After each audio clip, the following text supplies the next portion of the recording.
Chicken কষা সম্পূর্ণ অন্য ধরনের। রেসিপিটা দেখতে থাকুন, ভালো লাগবে।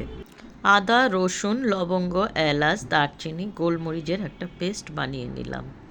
চিকেনটা ম্যারিনেশন করে নেব। দিলাম আদা রসুনের paste, Kashmiri red chilli powder, হলুদ, সামান্য নুন, 1 চামচ ভিনিগার, 2 চামচ টক দই আর একটু সর্ষের তেল। আধ ঘন্টা রেখে দেব। ফোড়নে দিলাম গোটা জিরে, তেজপাতা, টুকরো করে কাটা বড় 3টে পেঁয়াজ দিয়েছি। দিলাম আদা রসুনের পেস্ট। এবার দেব কিছু বেসিক মশলা: হলুদ, ধনের গুঁড়ো, জিরের গুঁড়ো, কাশ্মীরি রেড চিলি পাউডার 2 চামচ, সামান্য নুন। মশলাটা কষে তেল ছেড়ে আসলে বড় 2টো টমেটোর পিউরি দিয়ে দিলাম।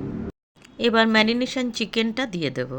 এবার নাড়াচাড়া করে দেব 2 চামচ খেজুরের গুড়, আপনারা তার বদলে হানিও দিতে পারেন। এতক্ষণ পর্যন্ত আমি কোনো জলও ব্যবহার করিনি, ঢাকাও দিইনি। ফুল আঁচে মাংসটা এইভাবে কষিয়ে নিয়েছি। এবার দেব পরিমাণ মতন জল। এবার স্লো ফায়ার করে আধ ঘন্টা ঢেকে দেব। ইচ্ছা মতন গ্রেভিটা রেখে পরিবেশন করুন গরম গরম ভাত, রুটি, লুচি। রেসিপিটা ভালো লাগলে লাইক কমেন্ট করবেন।